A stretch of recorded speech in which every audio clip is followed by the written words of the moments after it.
Selamat berjumpa lagi anak-anak dengan saya Pak Leo dalam pembelajaran Pendidikan Agama Katolik dan Budi Pekerti. Dalam pertemuan yang lalu kita telah membahas gereja adalah suatu paguyuban atau perkumpulan umat beriman. Nah, gereja sebagai kumpulan umat Allah itu mengusahakan keselamatan yang telah ditawarkan, diwartakan oleh Yesus Kristus. Nah, dalam pertemuan ini kita akan membahas yaitu tanda dan sarana penyelamatan dalam hidup manusia. Mari kita awali pertemuan ini dengan doa pembuka. Kita doakan bersama-sama dalam nama Bapa dan Putra dan Roh Kudus. Amin. Tuhan Yesus, Engkau menghendaki agar semua orang beroleh keselamatan sejati. Engkau senantiasa berkarya bagi keselamatan kami. Kami mohon, bimbinglah kami dalam pelajaran hari ini, agar kami dapat mengenal dan memahami jalan keselamatan yang Engkau tawarkan kepada kami. Apa yang terjadi selanjutnya kami serahkan seturut kehendak-Mu, karena Engkaulah Tuhan dan Penyelamat kami. Amin. Dalam nama Bapa dan Putra dan Roh Kudus. Amin. Anak-anak, mari kita amati dua gambar yang ada di layar HP kalian. Itu gambarnya sama dengan yang ada di buku cetak atau buku siswa halaman 102. Ada dua gambar, silahkan diamati. Lalu nanti ajukan pertanyaan-pertanyaan sehubungan dengan gambar atau tentang keselamatan. Silahkan diamati. Baik anak-anak, sudah mengajukan pertanyaan ya.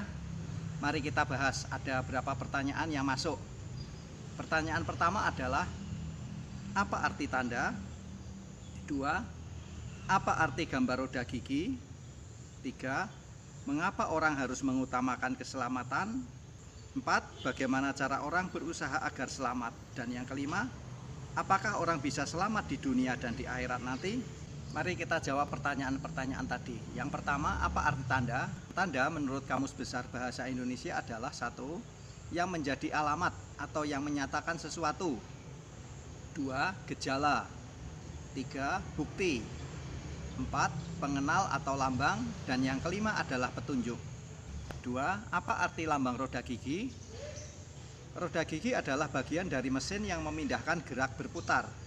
Roda gigi melambangkan satuan kerja di pabrik atau industri. 3. Mengapa orang harus mengutamakan keselamatan?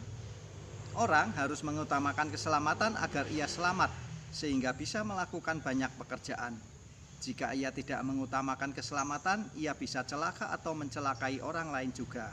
4. Bagaimana cara orang berusaha agar selamat?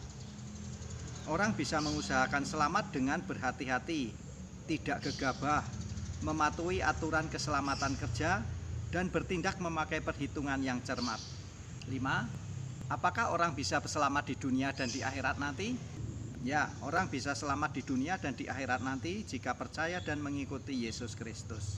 Baik anak-anak, mari kita lanjutkan dengan membuka kitab suci kita. Marilah kita buka Injil Lukas. Kita akan membuka Injil Lukas bab 19 ayat 1 sampai dengan 10 tentang Zakheus. Silahkan dibaca. Baik anak-anak, setelah membaca kitab suci, mari jawablah pertanyaan berikut ini. Apa arti keselamatan?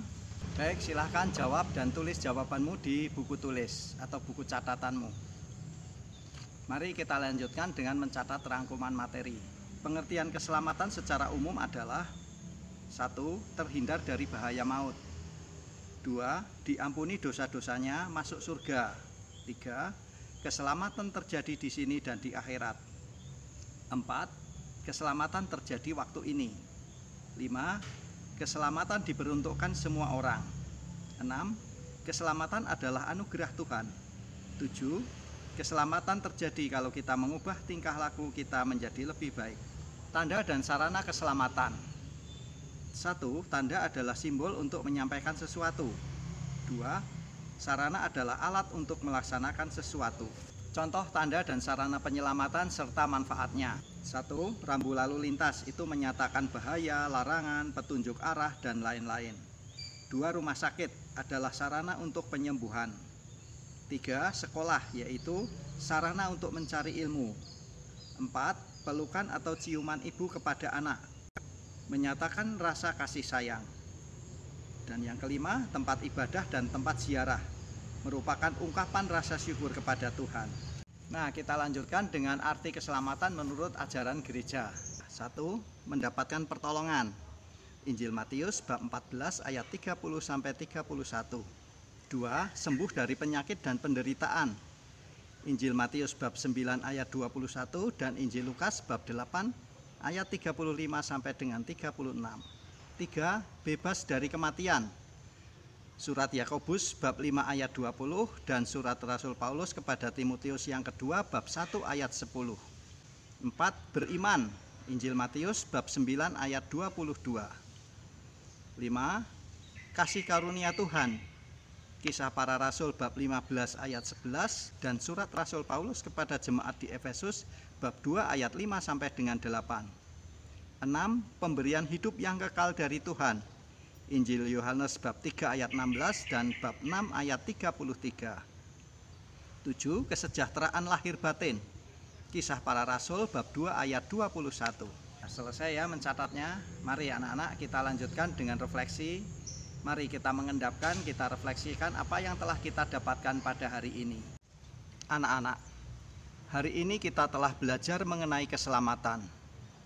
Yesus hadir di rumah Zakeus dan mendatangkan keselamatan atas Zakeus beserta keluarganya.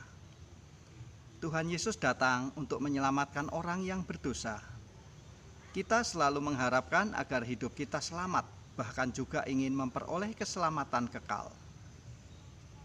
Apa yang telah kita pahami tentang keselamatan? Apa yang kita lakukan untuk mendapatkan keselamatan? Bagaimana Tuhan menawarkan keselamatan pada diriku? Apa tanggapanku atas keselamatan yang ditawarkan oleh Yesus?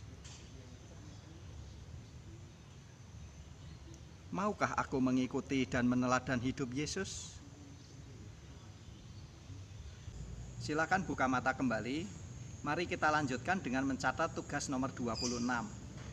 Tugas 26, pertolongan Tuhan.